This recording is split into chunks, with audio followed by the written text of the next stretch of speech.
Olá, pessoal. O assunto hoje é sobre cardiologia. E para conversar com a gente, eu tenho a honra de chamar a doutora Juliana Valadares, que é médica formada pela Universidade de Pernambuco.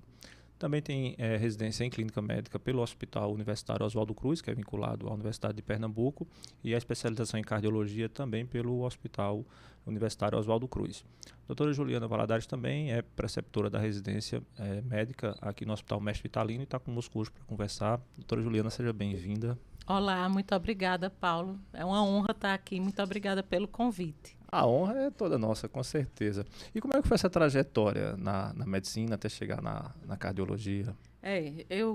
Na verdade, eu resolvi fazer medicina já muito próximo assim do término do ensino médio. Já era segundo ano do ensino médio e nem imaginava que ia ter vontade de fazer medicina. Mas, enfim.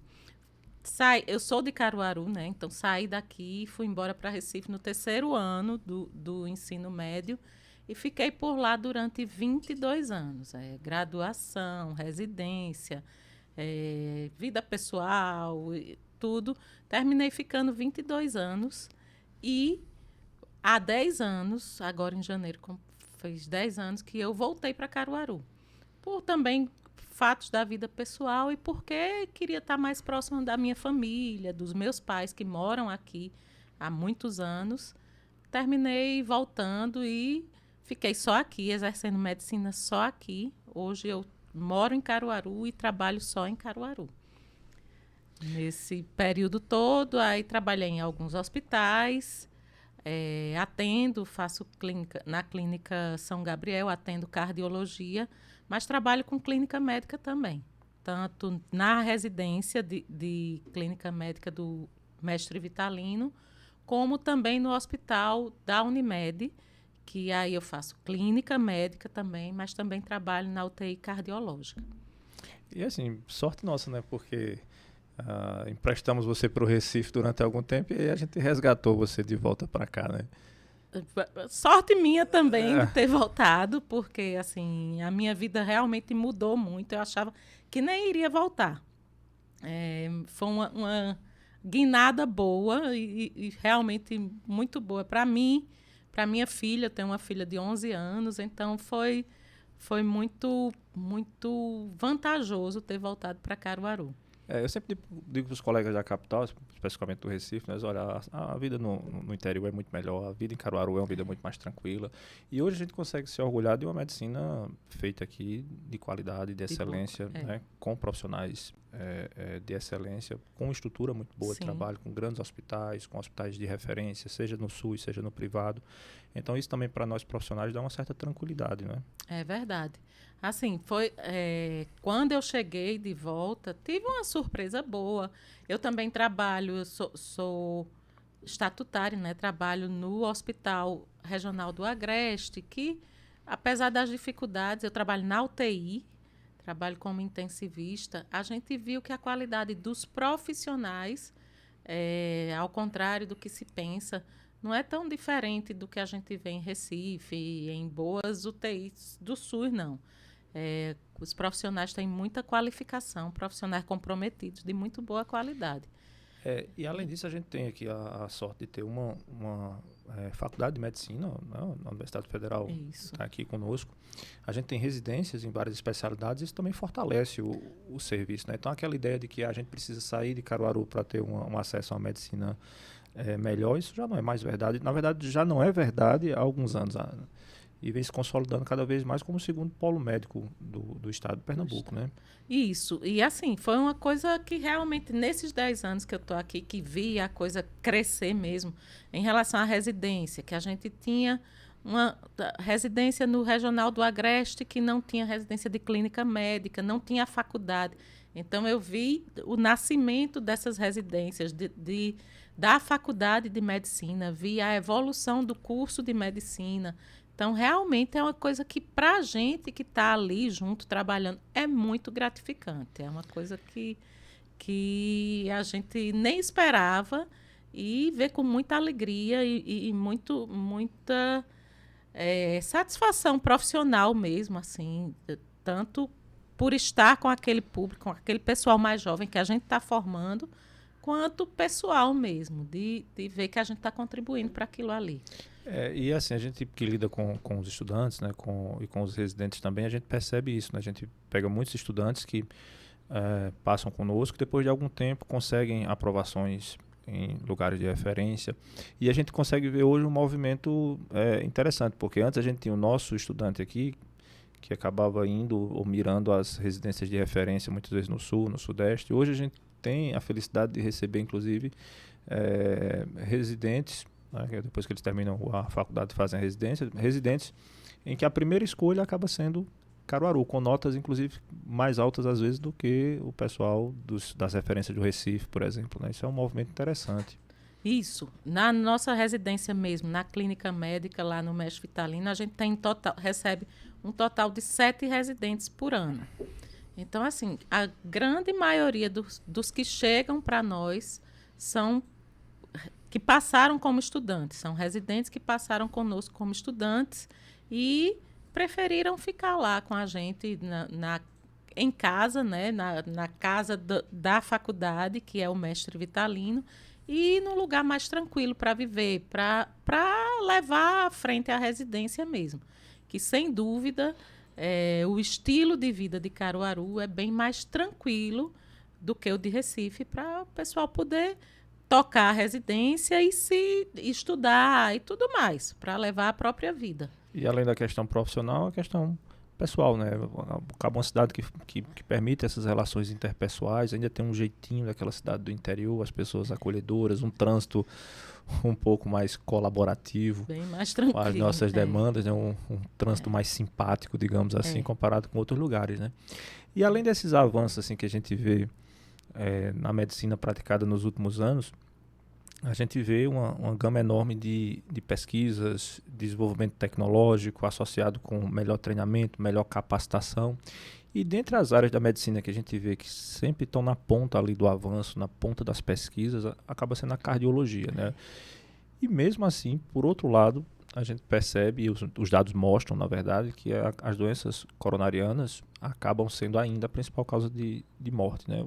O que é que falta aí, talvez, a gente ajustar nisso? Porque a gente tem tanto investimento, tanta pesquisa, tanto conhecimento acumulado por um lado, mas por outro a gente não está conseguindo ainda reduzir esses índices de mortalidade. E assim, é no mundo todo, né? Essa mortalidade maior dos pacientes da doença coronariana, os pacientes que morrem de infarto e doenças angina, e doenças coronárias mesmo, de maneira geral. Então, assim, a gente vê o mundo todo tendo que lidar com isso, apesar de, como você disse, todo esse avanço tecnológico, o avanço de novas técnicas de abordagem cada vez menos invasivas, medicação, tudo isso, mas, assim, aquela coisa do estilo de vida da população mundial e como mudou o estilo de vida da população, que cada vez mais o estresse entra para a vida adulta de todo mundo, até mesmo de lugares um pouco menores, de cidades um pouco menores, de países um pouco menores, mas mesmo assim está lá essa questão do estresse, mas tem os outros fatores, né, que é hipertensão, diabetes, alterações de colesterol, triglicerídeos, tabagismo e a falta do exercício físico, o sedentarismo, os hábitos de vida que a gente ainda encontra dificuldade de que a população realmente se conscientize daquilo.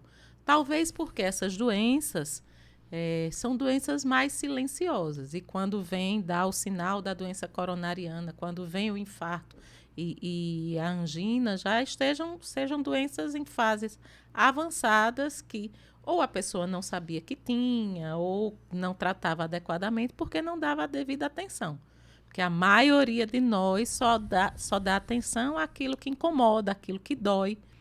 Hipertensão está ali, caladinha o tempo todo, na maior parte do tempo. Essa é uma questão curiosa porque, apesar da gente sempre vê em todos os estudos que a gente vê populacionais, sempre a hipertensão acaba sendo um dos principais fatores de risco, a hipertensão não controlada, né? Mas, por outro lado, é uma doença extremamente silenciosa, né? Você não sente nada, principalmente naquele começo da hipertensão. Como é que a gente consegue fazer um rastreio adequado? Como é que a gente dá o diagnóstico de hipertensão? Quais são os critérios que a gente usa? Como é que a gente consegue orientar as pessoas nesse sentido? Na verdade, assim, na população adulta não tem muito o que fazer a não ser verificar a pressão.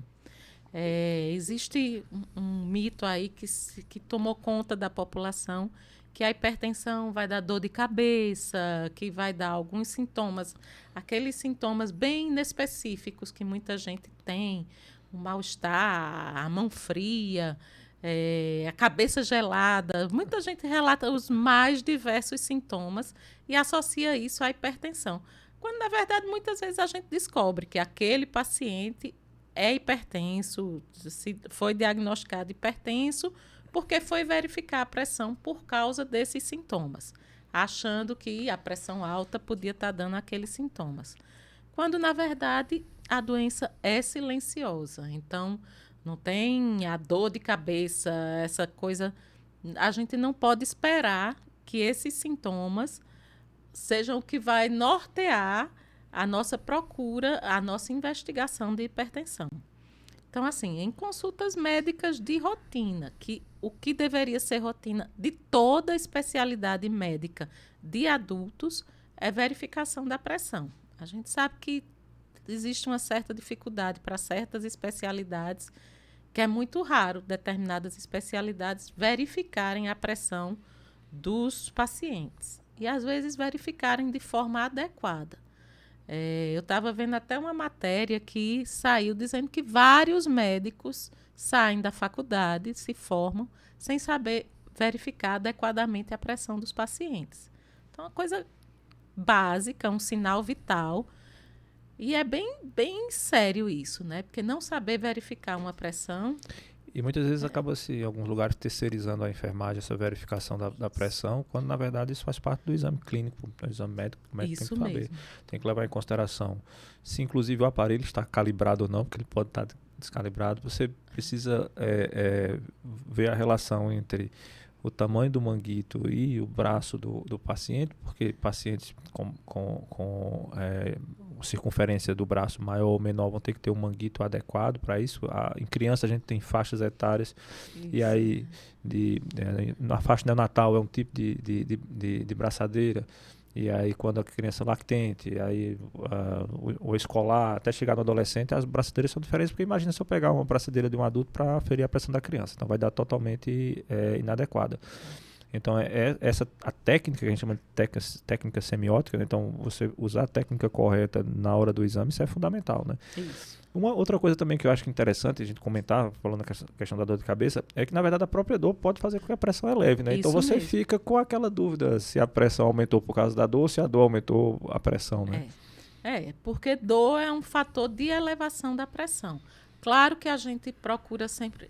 o paciente fez um pico hipertensivo em vigência de dor. Então, a gente já fica ali de olho, vai investigar a história familiar, porque a hipertensão é muito ligada à hereditariedade. Então, a história familiar de hipertensão já acende também o sinal de alerta. Não, esse paciente realmente pode ser hipertenso.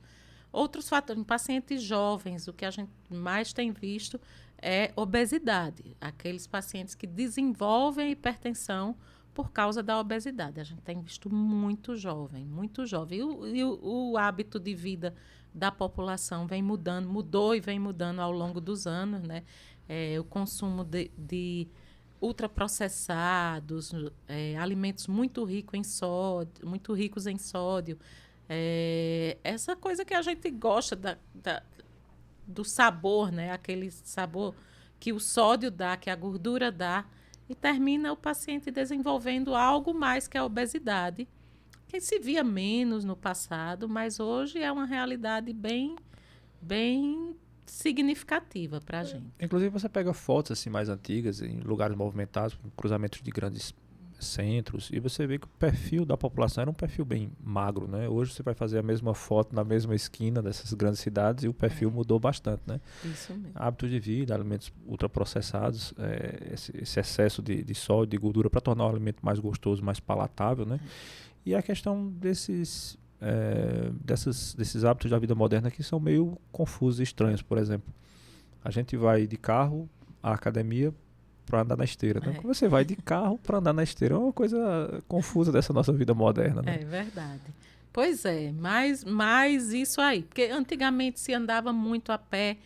Tem a questão de segurança, né, das cidades maiores, que hoje em dia não é mais tão simples. Eu lembro que na minha adolescência aqui, com 12, 13 anos, eu já andava a pé a cidade inteira. E hoje em dia eu não vou a pé para praticamente lugar nenhum. Né? Existem algumas restrições, né? Então, assim, importante para as pessoas lembrarem que hipertensão é silenciosa, então você não vai esperar sintomas. Sim. Avaliação clínica periódica é importante, e aí conversar com o seu médico assistente, solicitar que essa pressão seja aferida, caso não esteja sendo aferida, também é uma medida importante, né? E lembrar de hábitos de vida saudáveis, então alimentação saudável, a prática de atividade física, de uma maneira preventiva. Mas aí, uma vez que esse paciente acaba sendo diagnosticado com hipertensão, fazendo um pico hipertensivo, então, além dessas mudanças de vida, muitas vezes vai precisar começar o tratamento medicamentoso, né? Isso. Hoje em dia, na verdade, quando a gente dá o diagnóstico da hipertensão, que existem algumas ferramentas, exames, como o exame da MAPA, que é a monitorização ambulatorial da pressão arterial, do paciente passar 24 horas com um tensiômetro, o aparelho de pressão no braço, dorme com o aparelho, porque está longe do consultório. Às vezes a gente mede a pressão do paciente no consultório e o paciente tem aquela hipertensão do avental branco. Só por estar na presença do médico, a pressão já sobe.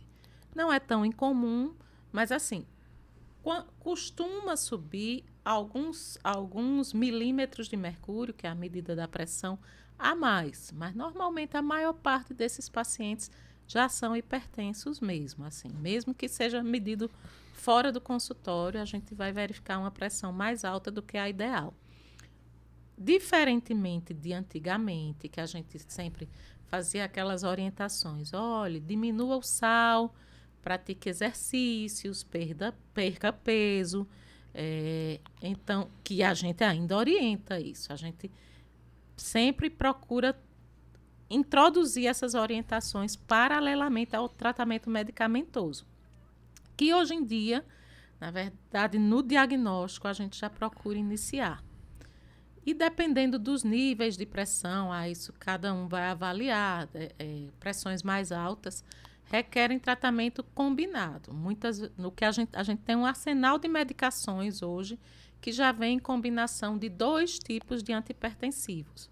Então, muitas vezes a gente já vai iniciar um tratamento combinado, não uma droga só. Essas medicações muitas vezes já vêm com essa combinação para ter uma comodidade de posologia, ou seja, tomar uma vez ao dia. O nosso objetivo é que o paciente tome medicação uma vez ao dia. Nem sempre isso é possível. Às vezes, pressões muito altas requerem mais medicação.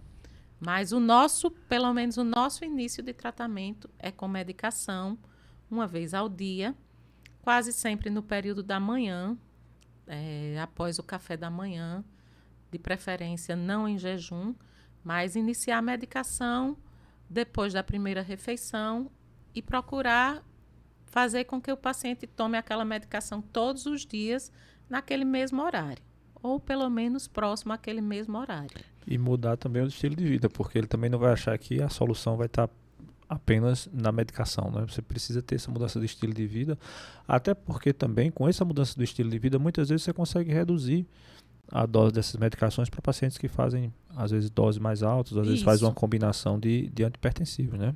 Isso mesmo. Às vezes o paciente precisa... A gente pega muitas vezes aqueles pacientes que têm uma obesidade de grau muito alto, várias medicações a gente precisa usar. E quando a gente vê o paciente com a perda de peso significativa, às vezes uma medicação, uma combinação de medicação já resolve, já controla a pressão. Mas sempre lembrando que os hábitos são fundamentais para o sucesso do tratamento. Inclusive, os hábitos vão indicar ou vão nortear um pouco o tratamento, porque para aquele paciente que tem muitos fatores de risco associados, paciente é hipertenso, paciente é diabético, paciente é obeso, paciente é tabagista, paciente tem um histórico familiar de doença cardíaca, por exemplo, muitas vezes vai se tolerar um valor menor de corte para essa pressão, e você vai começar um tratamento até mais cedo do que você começaria se ele não tivesse todos aqueles sintomas, né? Pensando na prevenção, né? Que hoje em dia a nossa prevenção ela é mais agressiva, entre aspas, digamos assim. A gente tenta níveis de pressão um pouco mais baixos do que no passado. Mesma coisa para glicose, colesterol, para todos os fatores que podem levar à doença arterial coronariana. E a gente observa isso assim, guideline após guideline, ano após ano, as sociedades de cardiologia têm sempre baixado esse ponto de corte dos valores da pressão, né? E a gente pergunta às vezes por que eles estão sendo tão rigorosos e baixando tanto. Mas uma das explicações é porque a população também está vivendo mais. Então você vai precisar, na sua fase adulta, controlar muito mais sua pressão, porque essa expectativa de vida está aumentando. E uma coisa é você chegar aos 70 anos, bem produtivo, ativo. Outra coisa é chegar aos 70 anos com uma doença cardíaca grave, tomando várias medicações, totalmente improdutivo. Então, essa é a ideia dessa prevenção, desse trabalho precoce, né? Pois é, isso mesmo. Porque a gente vê muitos idosos de 70 anos hoje, com o que a gente tem de tecnologia, de medicação, que tem uma qualidade de vida muito boa. E com as mudanças de estilo de vida, acesso a exercício físico, acesso à alimentação de qualidade. Então, assim, quem decide realmente que vai ter aquele cuidado, muitas vezes a resposta a todo o tratamento é uma resposta excelente. O salto na qualidade de vida é muitas vezes impressionante.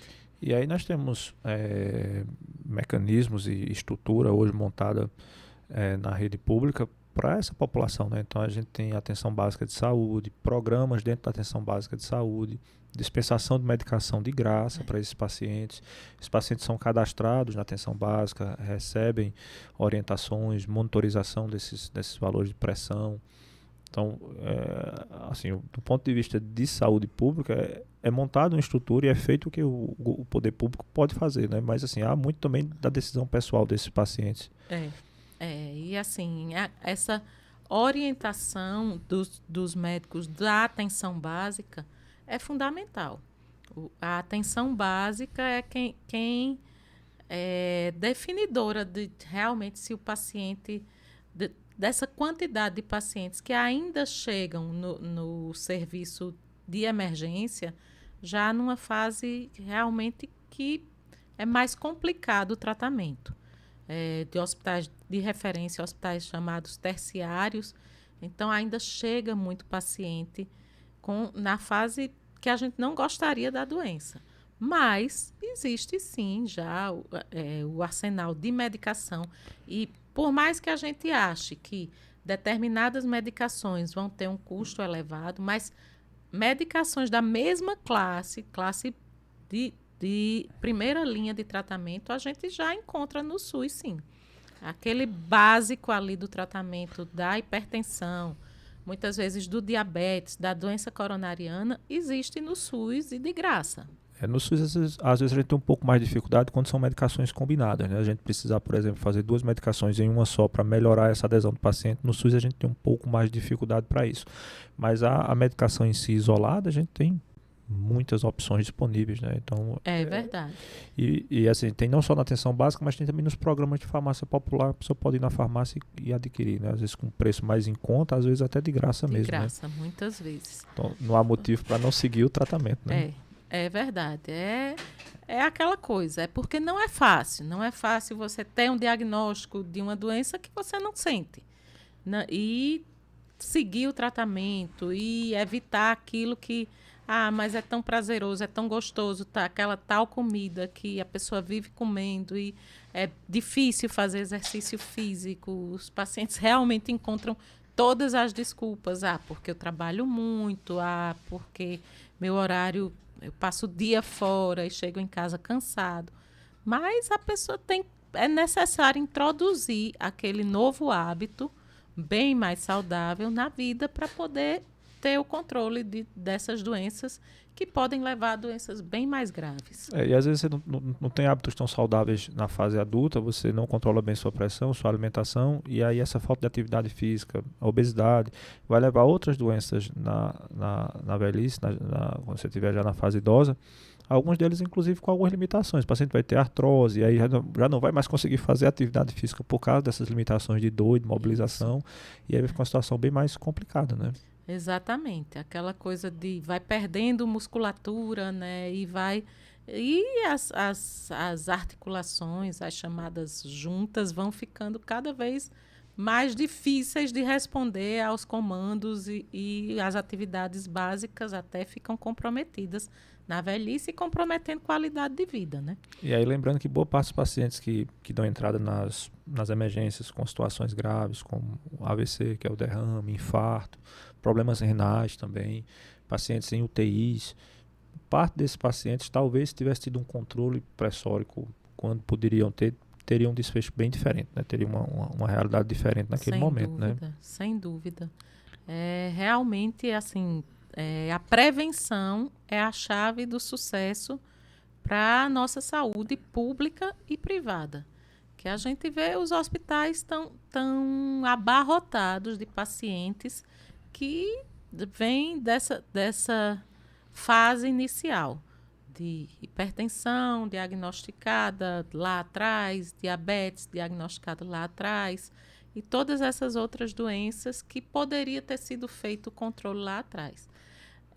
Não é tão fácil a gente, apesar das orientações, a gente realmente precisa, o médico precisa parar no seu consultório, na unidade básica de saúde, onde quer que seja, para explicar para o paciente as possíveis consequências daquelas doenças. E, mesmo assim, a gente tem dificuldade de aceitação.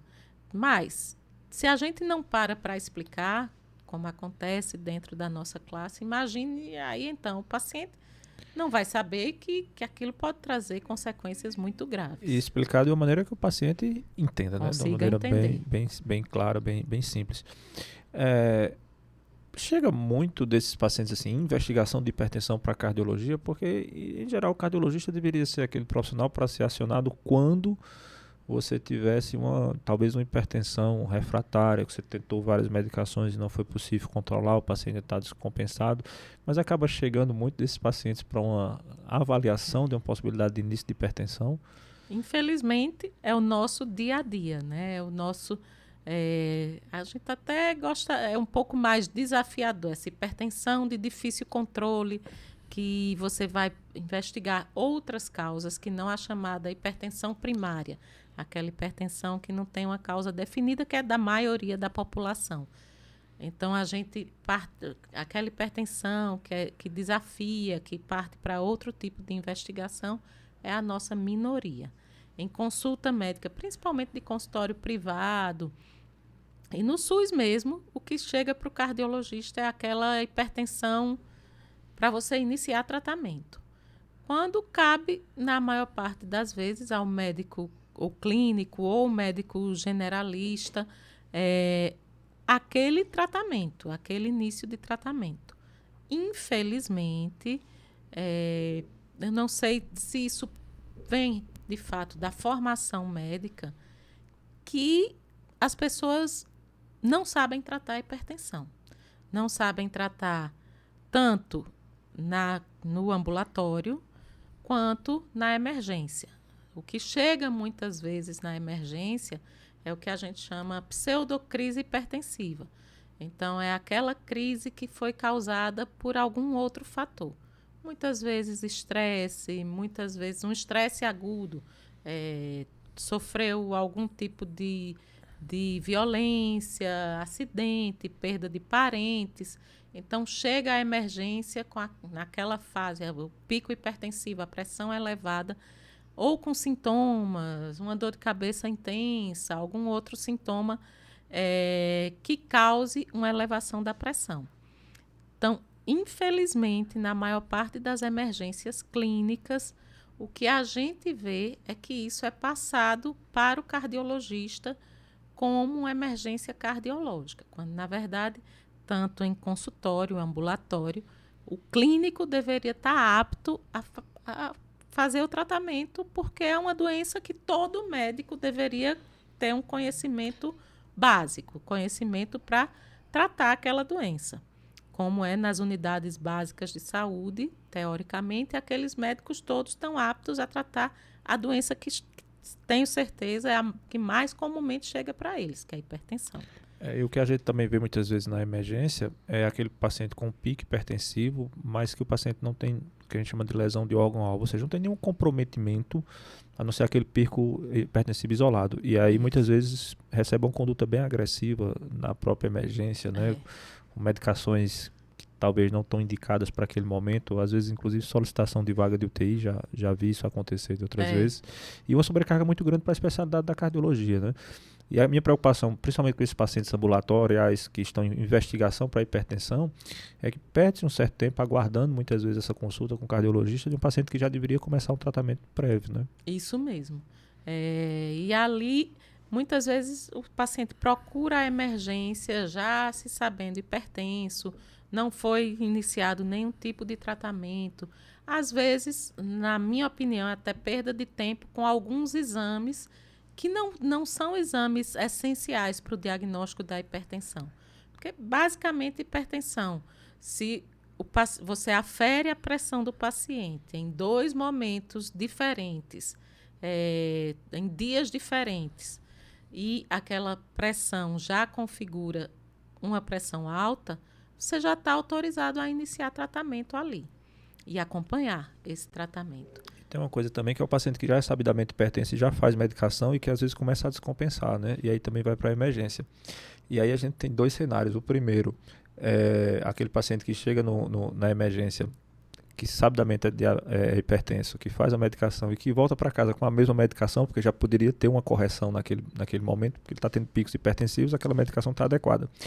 E o próprio paciente que diz o seguinte, eu tomo determinada medicação aí há 5 anos, há 10 anos, a medicação já não faz mais efeito. Existem alguns mitos com relação a isso também, né? A gente escuta isso, acho que quase todos os dias. A medicação parou de fazer efeito. Quando, na verdade, assim, está evoluindo, os vasos daquela pessoa, a pessoa está envelhecendo, aqueles vasos vão ficando mais rígidos, a hipertensão tem um pouco mais de dificuldade da gente tratar. Então, está na hora de associar medicações, mas não é que a medicação deixe de fazer efeito. Isso também realmente é um mito que a gente escuta todos os dias. E muitas vezes esse paciente talvez não esteja fazendo a medicação de maneira adequada, ou muitas vezes não esteja fazendo o que deveria fazer com relação à mudança dos hábitos de vida, não esteja fazendo a atividade física adequada, uma dieta adequada, e aí só o remédio por si só não vai segurar. E o que as pessoas precisam entender é que a hipertensão ela é evolutiva. Por mais que você controle esses níveis pressóricos, mas ela tende a evoluir, por isso que você muitas vezes vai precisar em algum momento refazer a terapêutica, mudar alguns medicamentos para esse paciente, rever o que você vai precisar fazer. Isso. Para você ir segurando esses valores de pressão, né? Muitas vezes a gente vai numa consulta subsequente e precisa associar antihipertensivo. Porque muitas vezes existe por parte do próprio médico aquela ansiedade de controlar a pressão.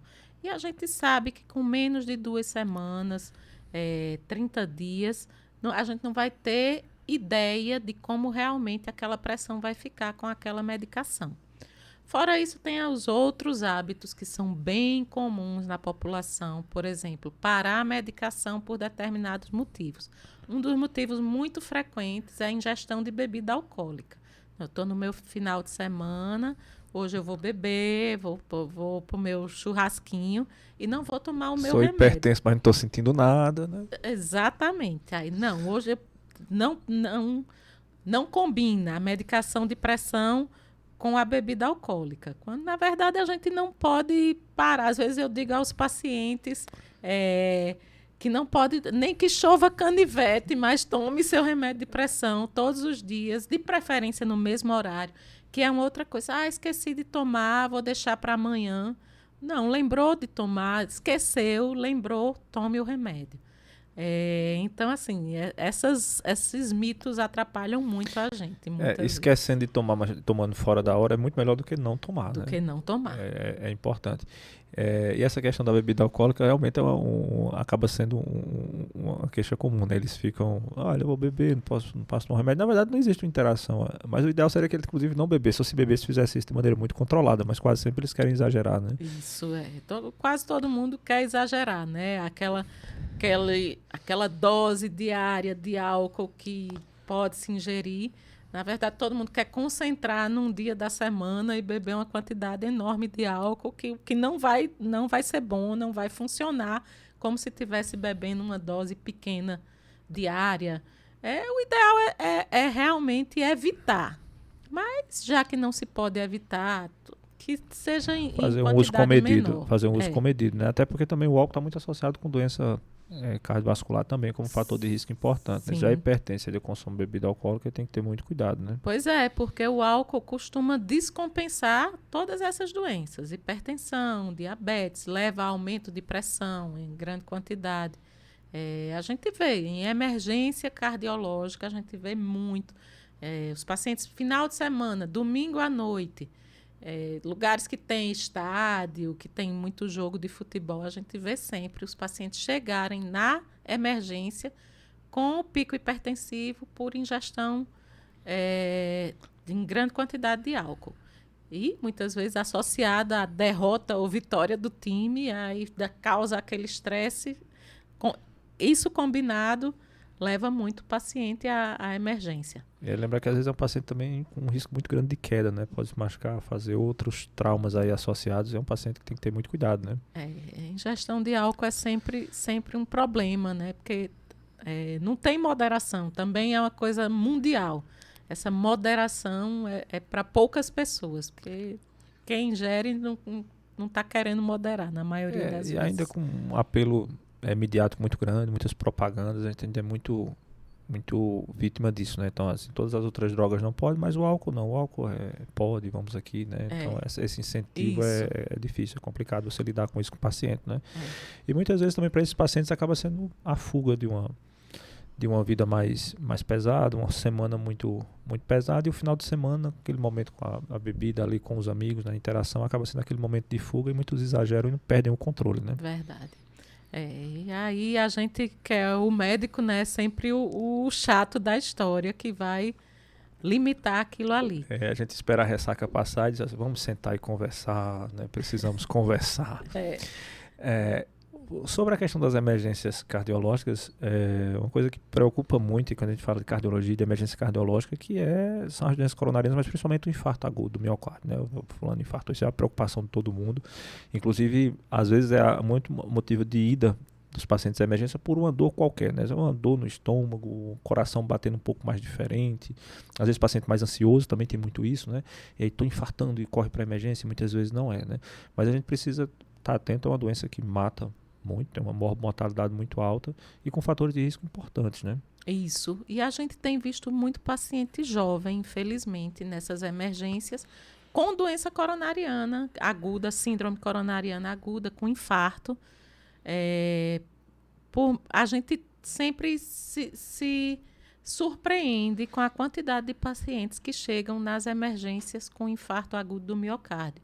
Às vezes, num plantão, eu já peguei um plantão de 12 horas de emergência privada, 2 infartos com supra, que é aquele infarto mais grave, mais complicado. Supra é a alteração no eletrocardiograma que a gente enxerga e vê que o paciente ali, que a gente não tem dúvida que o paciente está infartando. Quando realmente a artéria ocluiu, né? Fechou. Quando fechou ela fechou, aí mudou o eletrocardiograma e aí não tem muito o que discutir, que é infarto mesmo, né? Isso. E aí, assim, 2 infartos com supra em 12 horas de plantão, numa emergência privada de lugares pequenos, realmente não é o comum. É uma coisa que a gente vê que por mais que a gente tente atuar em educação médica, por mais que isso seja o tema principal de todo o congresso de cardiologia, é doença arterial coronariana. É prevenção, são novos tratamentos, novas tecnologias na angioplastia, que é aquele procedimento que faz o cateterismo e abre a artéria, desentope, como a gente chama a artéria, que é a coronária, que é o vaso que nutre o coração, né? Então, antigamente, se abria a artéria, desentupia, mas muitas vezes ela ficava lá aberta. Quando era com pouquíssimo tempo, ela entupia novamente, porque havia ainda a formação da placa de ateroma, que é aquela placa inflamatória dentro da coronária, que vai juntando plaquetas, gordura, vários elementos inflamatórios, e ela terminava se formando rapidamente. E ainda se forma rapidamente, apesar de que, com as medicações, o controle, o aceleramento dessa formação já regrediu bastante com o que a gente tem de arsenal de medicação. Mas hoje em dia existe o stent, que é uma espécie de mini mola que é colocado dentro da coronária. Existe um médico dentro da cardiologia, que é o hemodinamicista, que faz aquilo, que faz esse procedimento, e coloca lá o stent, e o stent é quem é responsável por deixar a artéria aberta. E esses próprios stents vêm evoluindo ao longo do tempo, foram começando a ser revestidos com uma medicação que deixa eles abertos por mais tempo. As chances deles fecharem, as chances são menores. E com as medicações que o paciente continua tomando em casa, depois da alta hospitalar, permanece tomando para evitar que aquele stent feche. Então, assim, essa tecnologia da angioplastia, que é bem menos invasiva do que uma cirurgia cardíaca, é uma realidade inclusive de serviços públicos, ainda de grande porte, porque não as cidades menores não têm aquilo, não tem esse tipo de procedimento, mas a medicação para desentupir as coronárias já existe até em cidades menores. Até, muitas vezes, serviços, até o próprio SAMU de algumas cidades dispõe dessa medicação. Mas, mesmo assim, muitas vezes o paciente, quando chega à emergência, já é numa fase bem grave do infarto, porque muitas vezes não acredita que aquilo seja realmente um infarto, a doença coronariana. E muitas vezes, infelizmente, quando esses pacientes chegam à emergência, que não tem cardiologista, eles são subdiagnosticados, ou seja, não são muitas vezes diagnosticados ali como um infarto, porque nem sempre o infarto vai mostrar no eletro, ou, infelizmente, às vezes o médico não vai saber ver no eletro que aquilo é um infarto. E é uma triste realidade o paciente não valoriza, o médico da emergência não valoriza, e muitas vezes quando o paciente vem, já é numa fase muito crítica e às vezes já na própria residência, fora do hospital, falece em virtude desse infarto que não foi diagnosticado. E aí lembrar para essa questão do infarto, que a gente tem um tempo-resposta, né?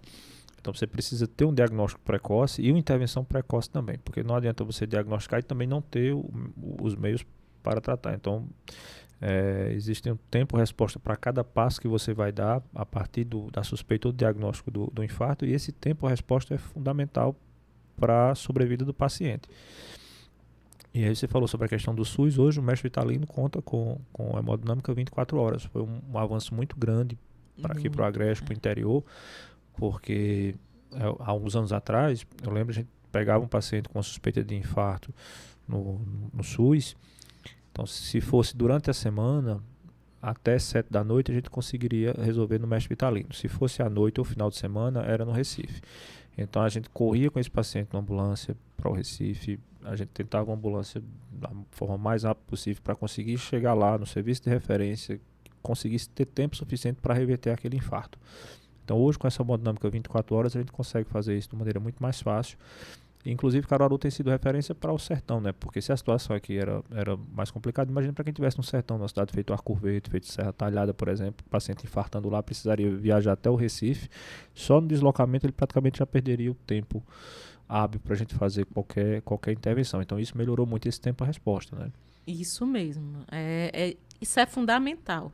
Esse tempo que a gente chama porta-balão, que é do tempo que o paciente chega na emergência até o momento que ele vai para o serviço de hemodinâmica fazer a angioplastia, é fundamental. Fundamental no prognóstico, ou seja, no que vai vir depois do infarto, do tratamento do infarto para aquele paciente, e na qualidade de vida, inclusive, do paciente posteriormente. Então, assim, é bem gratificante para o cardiologista você ver chegar na porta da sua emergência aquele paciente que está com muita dor, aquela dor que a gente não tem dúvida. E quando faz o eletro, aí sim tira todas as dúvidas. Existem outros recursos, que é exame de sangue, que a gente chama os marcadores de necrose miocárdica. Mas para aqueles pacientes que a gente tem dúvida de que de fato é um infarto, mas o paciente chega com muita dor e no outro dia, às vezes você vai visitar o paciente que foi para o serviço de hemodinâmica, fez uma angioplastia. Não precisa nem ser no outro dia. Quando ele volta da hemodinâmica, que acorda daquela sedação, ele já sorri para você e diz: olha, doutora, nunca senti uma dor como aquela em toda a minha vida, que é uma dor realmente muito forte. E nem parece que eu estou aqui sem sentir nada. Então, realmente isso faz uma diferença fundamental. É impressionante. Isso salva muitas vidas. Hospitais como o Mestre Vitalino vem salvando um número que a gente nem imagina de vidas. Isso tudo pelo SUS, assim, a gente tem que valorizar e fazer todos os nossos elogios ao SUS, apesar de todas as dificuldades que a gente possa enfrentar, problemas de hotelaria, superlotação, mas ter um serviço desse à disposição da população totalmente de graça, né? Coisa então, que era impensada há alguns poucos anos. Né? Com profissionais de referência, então é um avanço muito grande. Mas mesmo assim, alguns pacientes que, mesmo com tempo-resposta rápido, os pacientes mesmo recebendo um atendimento, esses pacientes acabam não respondendo à terapêutica. Né? O que acontece? Eles fazem uma oclusão extensa, eles fazem um infarto extenso. O que é que justifica? Muitas vezes o paciente ele acaba sentindo essa dor em casa, recebe o atendimento e muitas vezes o deslocamento do hospital 30, 40 minutos já é o tempo desse paciente acabar falecendo. Às vezes, oclusão de uma artéria grande que nutre uma área grande do coração. Às vezes, de mais de uma artéria, tem o comprometimento de mais de uma artéria. A doença já é bem avançada, é uma doença mais grave. Pacientes que já tiveram infarto previamente, pacientes que fizeram angioplastia recentemente, apesar dos stents mais modernos, apesar da medicação, muitas vezes esse stent fecha e é uma coisa dramática, é um infarto, um novo infarto, na maioria das vezes até mais grave do que aquele primeiro infarto. Então, muitas vezes não dá para o paciente chegar ao hospital. E às vezes o paciente nem sabe que aquilo é um infarto. Sentiu o anúncio do infarto, que é a angina, tá há 2, 3 dias sentindo uma dor que eles referem como dor na boca do estômago, que vai e vem. Para quem já está acostumado a ouvir essas histórias, que o cardiologista está acostumado a ouvir inúmeros tipos de dor, dos mais inusitados que você possa imaginar, e já acender o alerta de, não, aí tem coisa, aí pode ser uma síndrome coronariana. Mas, para outros médicos que não estão acostumados com aquilo ali, pode passar batido dias antes daquele infarto fulminante, aquele chamado infarto fulminante, que não vai dar tempo para nada, o paciente vem sentindo mostrava alguns sinais, né? E assim, lembrar que a gente tem algumas escalas disponíveis, que muitas vezes você faz a avaliação clínica desse paciente, tenta caracterizar esse tipo de dor e associa com a história do paciente, com os fatores de risco, quando você soma tudo isso, lhe dá mais ou menos um indicativo. Olha, tem uma grande chance, não tem. Então, assim, na dúvida desses pacientes que sentem algum desconforto, o ideal é que passasse por uma avaliação clínica, né? Sim. Porque uma coisa que a gente tem muito também são as doenças do trato gastrointestinal. Então, gastrite, por exemplo, doença do refluxo, e muitas vezes o paciente começa a sentir uma dor ali, que é uma dor, a gente chama de dor anginosa, e aí, não, mas é estômago, é gastrite, é que eu não comi bem. E aí, muitas vezes, não é, né? É o prenúncio do que daqui a algum pouco tempo vai ser um infarto realmente, né? Isso. Muitas vezes o paciente refere, não, mas eu acho que são gases, é bem comum também, essa questão não, eu senti uma dor, mas arrotei várias vezes e vi que eram gases, passou a dor.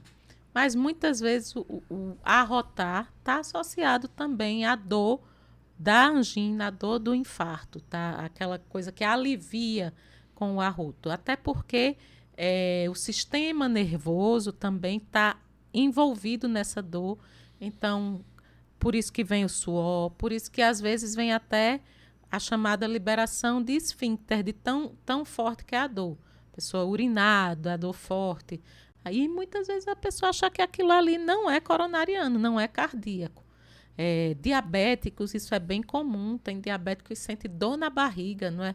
Às vezes não é nem no estômago, que a dor do estômago realmente é uma dor que a gente tem que fazer o diagnóstico diferencial com a dor coronariana e a dor do estômago propriamente dita. Às vezes é uma dor totalmente fora do padrão. Diabético é relativamente frequente isso, e é dor coronariana. E lembrando que os pacientes diabéticos, os pacientes muito idosos, e às vezes até as próprias mulheres mesmo, a sensibilidade é um pouco diferente. Então, essa queixa da dor, às vezes ela não pode, aquela dor característica, talvez não seja tão característica assim nesses pacientes, a gente tem que ficar um pouco mais atento, né? Principalmente se além da dor vierem outros sintomas, ou se essa dor for uma dor diferente daquela que habitualmente o paciente pudesse sentir, né? Isso, lembrou bem das mulheres que têm a dor na mama, que é uma coisa que às vezes atrapalha no diagnóstico.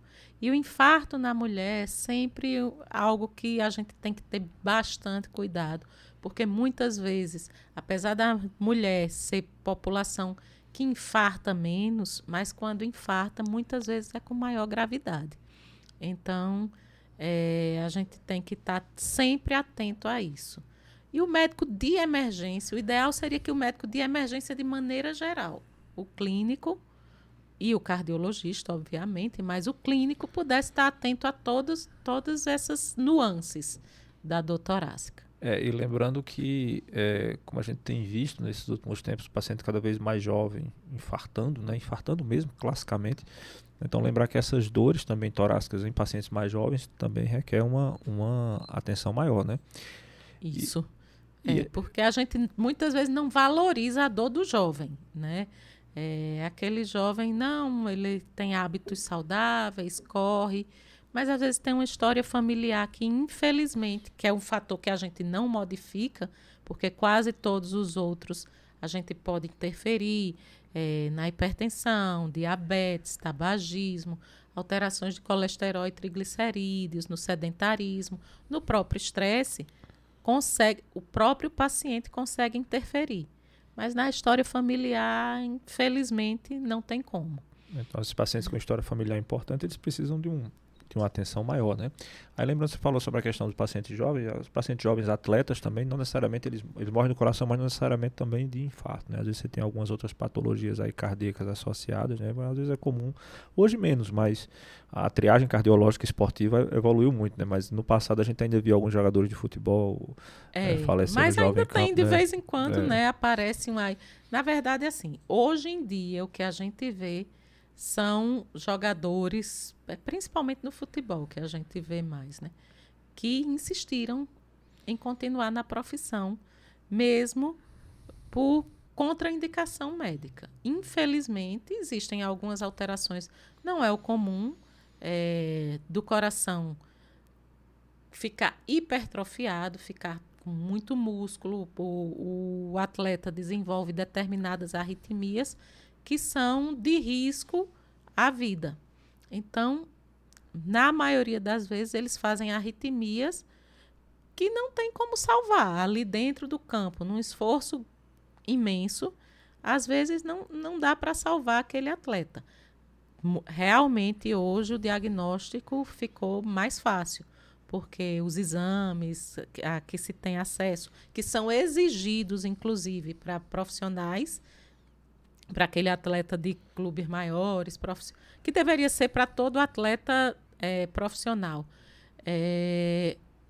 Eles já dão diagnóstico na maioria das vezes. E já contraindica ali, né? Porque houve algo assim, importante também nessa área, né? Mas assim, inclusive no futebol não só nacional, mas internacional, não faz tanto tempo que tivemos casos, né, de pacientes morrendo, mas aí morreu de parada cardíaca, de infarto, não é bem um infarto, né? Aquilo ali é outra causa cardíaca associada à arritmia. E assim, outra coisa, paciente jovem, principalmente aqui no nosso meio, que repercute muito na questão cardíaca, são as febres reumáticas, né? A febre reumática de maneira geral, né? Uma faringamidalite, uma infecção de garganta mal cuidada ou maltratada, que evolui para uma alteração cardíaca importante, né? Infelizmente, a gente ainda lida muito com esses pacientes que são vítimas da febre reumática, né? Na infância, amidalites de repetição não adequadamente tratadas, ou não diagnóstico, que aquela amidalite pode levar à febre reumática.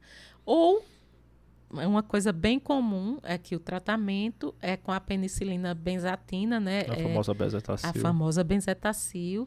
E a gente sabe, eu nunca tomei benzetacil não, mas é unanimidade dizer que é muito dolorosa a aplicação da injeção. Mas é fundamental no tratamento da febre reumática para que ela não traga as complicações. A complicação, talvez uma das mais temidas, a mais temida, porque não é infrequente, não é incomum, são as doenças das válvulas do coração. Então, válvulas que ficam endurecidas por causa daquelas infecções de repetição, e às vezes elas ou estão muito apertadas ou estão insuficientes, não fecham por completo no ciclo cardíaco, né? No bater e relaxar do coração, na chamada sístole e diástole. Então, ou o sangue não passa adequadamente pelas válvulas, ou o sangue retorna para outra câmara cardíaca, porque a válvula não está sendo suficientemente, não fecha como deveria. Então, infelizmente, a gente chega a situações dramáticas de pacientes que são de febre reumática, valvulopatias por febre reumática, a ponto de precisarem de transplante cardíaco, a ponto de não chegarem a uma idade adulta mesmo, por conta dessas doenças, troca de válvulas, e às vezes colocam uma válvula naquela idade, na infância ainda, e precisa trocar mais para frente. Quando colocam uma válvula de metal, tem que tomar uma medicação anticoagulante para o resto da vida, fazer exames para ver a taxa de coagulação para o resto da vida, então compromete muito a qualidade de vida, muito mesmo. Além muito desses pacientes também vão ter um atraso importante no crescimento, né? As crianças que vão ser crianças pequenas, adolescentes pequenos, né?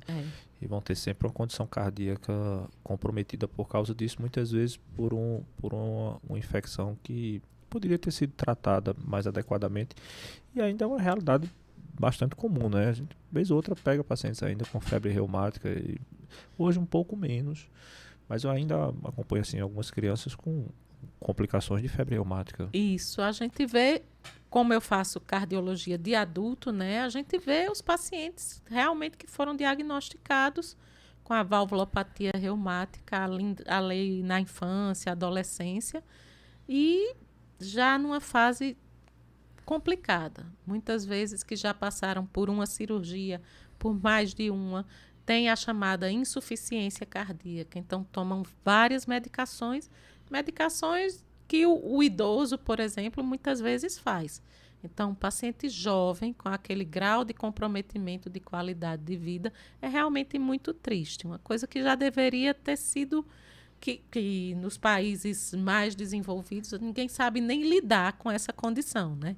Quem sabe é a gente que ainda pega muito paciente vítima dessa doença, principalmente aqui no Nordeste. A gente que é do Nordeste ainda lida muito com isso. está muito associado às vezes com a qualidade ruim na assistência, né? Inclusive os próprios órgãos que tratam do assunto, eles modificaram os critérios diagnósticos e tornaram eles mais brandos para você diagnosticar mais cedo, com a ideia de que é melhor que você super diagnostique, ou seja, que você, inclusive nesses seus critérios, você pegue pessoas que não seriam, mas que você não deixe passar ninguém, do que você aplicar critérios mais rigorosos, né? Eles modificaram os critérios de inclusão desses pacientes para a gente começar a tratar mais cedo realmente, né? Pois é, as tentativas, a gente vê que não só na cardiologia, como na medicina de maneira geral, a gente precisa de metas mais agressivas na doença coronariana e, ao mesmo tempo, critérios mais brandos, mesmo que não tem aquele rigor, porque realmente a febre reumática, você precisava de vários critérios para diagnosticar e hoje realmente diminuiu o número de critérios para a gente. Mesmo que o paciente fique tomando benzetacil durante um tempo aí à toa, digamos assim, é melhor do que ele desenvolver uma valvulopatia grave dessas. E alguns guidelines da pediatria dizem que se você não puder acompanhar o paciente, então você pressuponha que tem e trate, porque vai ser melhor ele se recuperar, talvez da dor do tratamento, do que dos problemas associados com as consequências da febre reumática. E aí você falou sobre a questão da insuficiência cardíaca, lembrar que essa insuficiência cardíaca também pode ser uma consequência daquele paciente que sobreviveu ao infarto, né? Muitas vezes o paciente fez angioplastia, conseguiu chegar lá na emergência, sobreviveu ao infarto, mas houve alguma lesão ali no músculo cardíaco, esse paciente vai ter como consequência a insuficiência cardíaca, que é uma consequência grave, né? Uma consequência muito grave, muitas vezes, limitante para muitos pacientes. É também a causa mais comum de insuficiência cardíaca.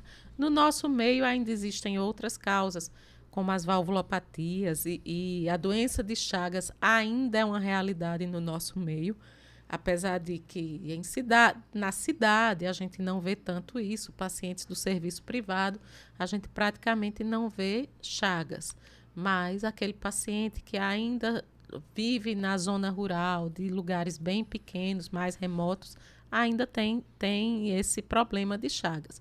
Mas a doença coronariana pode levar à chamada cardiopatia isquêmica, que é justamente a insuficiência cardíaca como consequência do infarto ou da angina.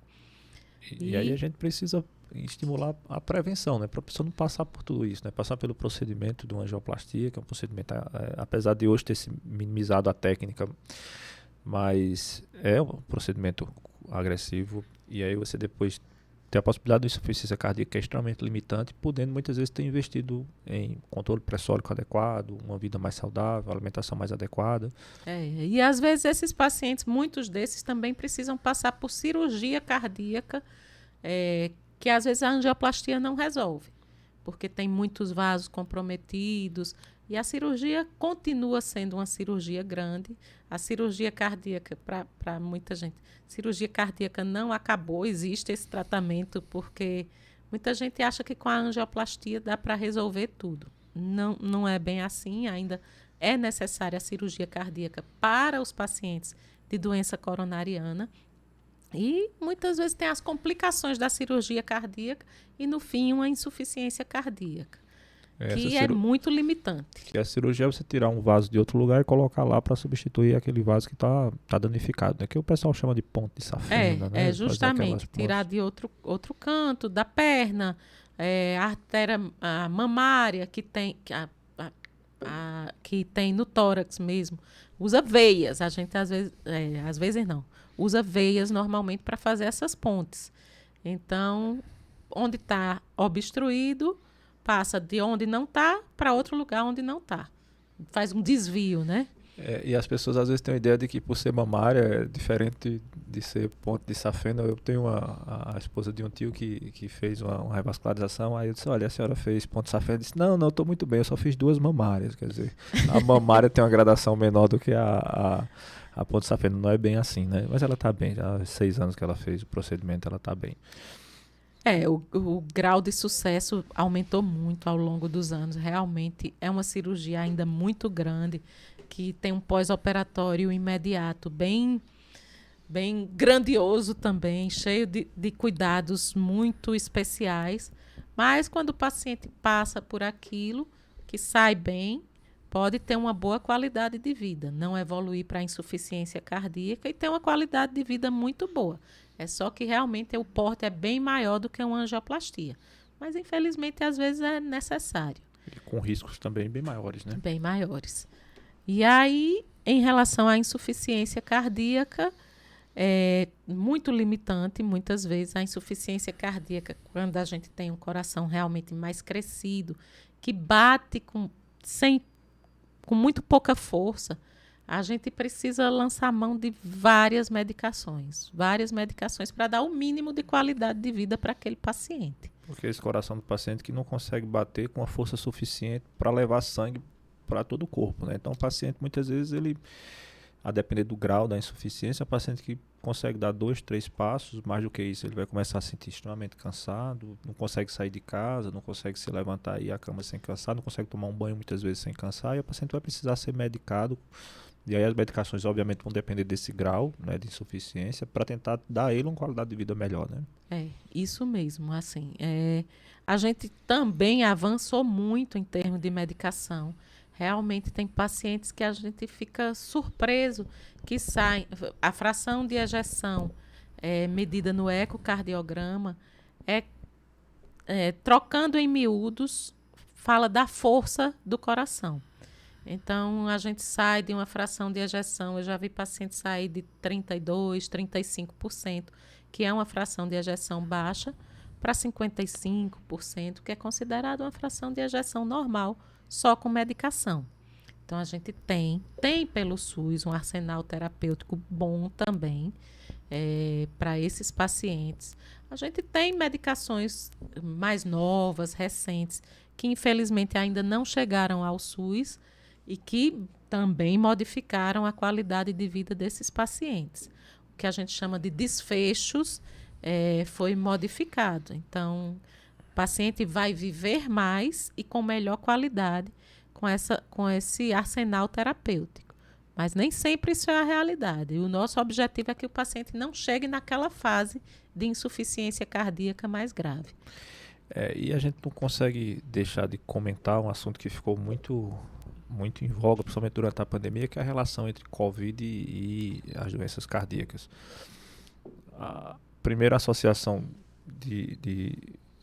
das doenças cardíacas como sendo um fator de risco importante, a gente percebeu muito desses pacientes que depois que eram contaminados com Covid acabavam tendo complicações graves, tanto é que em todas as campanhas de vacinação era um público que sempre estava na linha de frente na escolha do início dessa vacinação. E por outro lado, a gente também teve aquela monte de informação de que a vacina de alguma forma poderia trazer danos ao coração. Para quem estava lá como cardiologista na linha de frente do Covid durante todo esse tempo, como é que foi lidar com tudo isso? É bem complicado, né? Porque houve muita desinformação. E assim, Covid, um vírus que causa muita inflamação, um vírus agressivo, né? Que causa um processo inflamatório muito grande. Então, a chamada miocardite, inflamação do músculo cardíaco, foi associada à Covid. A gente viu isso na prática, que não é uma doença tão comum, principalmente em pacientes jovens. A gente viu alguns pacientes evoluírem com essa complicação, a miocardite, que inflama e muitas vezes, dependendo do grau, ela pode levar à insuficiência cardíaca, às vezes de forma permanente, às vezes mais temporária. E tem que ser tratada como insuficiência cardíaca. Mas o que muita gente associou foi essa mesma miocardite às vacinas, porque alguns pacientes começaram a ver que adolescentes desenvolveram quadros de miocardite leve associados à vacina, principalmente a vacina da Pfizer, mas há outras vacinas também. Vacina da Janssen, a gente teve relato de alguns casos. Mas o que se vê na prática mesmo é que as vacinas são muito mais protetoras do que pegar o vírus, ou pegar sem proteção vacinal, que as vacinas não vão impedir, muitas vezes, de pegar o vírus, mas a gente vai pegar de forma muito mais leve. Então, a chance da gente ter esse tipo de complicação diminui muito. E foi o que a gente viu na prática. Associada à vacina, talvez, em alguns casos, a gente teve um caso isolado, mas associado ao vírus em si, eu acho que, digamos que a gente teve um caso associado à vacina para 5, num serviço de menos, uma população menor, um serviço pequeno, 1 para 5. A miocardite acaba sendo um efeito adverso previsto pelo próprio fabricante, né? Mas todos os casos registrados de miocardite associados à vacina, que foram muito, muito, muito poucos, foram todos monitorizados e nenhum deles teve nenhum desfecho desfavorável. E a análise, comparando com quem fez miocardite, por exemplo, pelo vírus, chega a ser 50 vezes maior. Ou seja, você não tomar a vacina, você tem 50 vezes mais chance de ter uma miocardite do que quem tomou a vacina. Então, por si só, isso já é um efeito protetor importante. Sim. Né? E a gente vê no dia a dia, né? Vê o que é que a vacina, em tão pouco tempo, fez pela população de forma geral. A mortalidade da Covid, né? De todas as complicações de Covid, como diminuiu, o que fez nos libertou desse isolamento que realmente é marcante, né? Uma coisa até traumatizante. E quem fez isso por nós foi a vacina, a vacinação que conseguiu nos trazer a liberdade de volta. E permite que a gente esteja agora aqui conversando. Exatamente. Né? Isso é importante também. E aí a gente tem uns efeitos, assim, já era sabido a relação entre miocardite, por exemplo, e algumas infecções virais. Elas eram raras, mas elas poderiam acontecer, inclusive, em pacientes jovens. Mas você via poucos casos. Eu acho que na minha vida, antes da pandemia, eu devo ter feito umas 4 miocardites por condição viral, né? Depois da pandemia eu perdi a conta de quantas eu vi. Então essa era uma condição curiosa do vírus, né? A gente começou a ver muito mais miocardite por vírus do Covid do que via por qualquer outro tipo de vírus. E na pediatria, uma coisa muito rara também que a gente começou a ver é a síndrome inflamatória multissistêmica com repercussão cardíaca, né?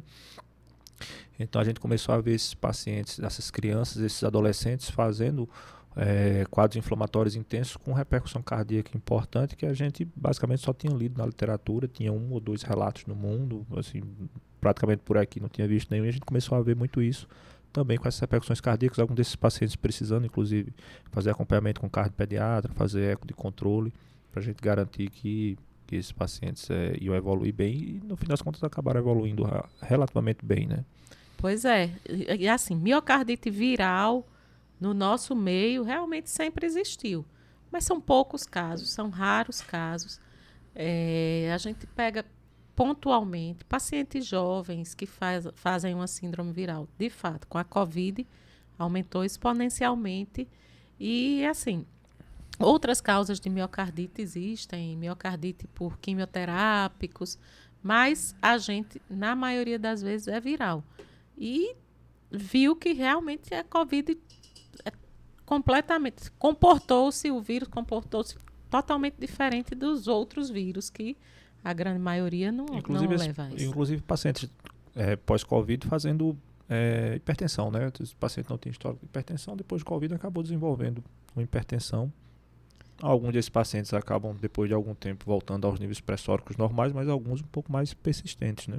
Assim como, por exemplo, a gente percebeu aumento de diabetes nesses pacientes pós-Covid. Então, essa resposta inflamatória associada ao vírus, né, acaba atingindo várias estruturas diferentes. Isso. E ocorrência de AVC, acidente vascular cerebral do tipo isquêmico, muitas vezes colegas neurologistas relataram um aumento também significativo. Então, realmente, a Covid veio para nos fazer olhar diferente, né, para o exercício da medicina. É um vírus assim que nos surpreende a cada momento. A gente vai lendo, estudando, vendo coisas novas a cada momento e se surpreendendo com o que a gente achava que sabia e que na verdade não sabe, né? Não sabe. E a gente ainda tem muito, muito a saber sobre esse vírus, né? E o futuro, as repercussões mais para frente e tudo que a gente viveu. Doutora Juliana, olha, essa conversa aqui foi ótima. A gente falou sobre tanta coisa, sobre hipertensão, sobre infarto, arritmia, sobre Covid, mas queria lhe deixar muito à vontade para fazer suas considerações finais. De repente, alguma coisa que a gente deixou de falar, ou que a gente falou muito rápido, e você queira pontuar ou queira destacar, fique à vontade. Eu só tenho a agradecer, Paulo, porque a oportunidade da gente chegar à população e tentar esclarecer algumas dúvidas principais, tentar falar dos mitos também, tentar fazer com que a população se sensibilize para procurar o médico no momento ideal, no momento correto, com o avançar da idade, e tentar a proteção, a prevenção, né, que é o fundamental. Acho que o principal dessa nossa conversa é que a população se sensibilize de fato para a prevenção das principais doenças cardíacas, que não é nada de outro mundo, são hábitos que no começo podem ser mais difíceis, mas que quando se tornam hábitos de verdade, tudo é quase que automático e vai ser uma prevenção, uma proteção para fazer com que as pessoas consigam chegar a idades mais avançadas com boa qualidade de vida. Então, a gente que agradece a sua presença, essa aula aqui, essa conversa gostosa. E eu espero que vocês tenham gostado. A gente conseguiu conversar sobre muitas coisas importantes, interessantes de cardiologia. Espero que vocês curtam lá as redes sociais. A gente está no Spotify, a gente está no YouTube. Acessa lá o nosso perfil, assiste os vídeos. Você pode assistir, você pode reassistir, você pode rever. É sempre um prazer enorme. Espero vocês na próxima. Até mais. Tchau.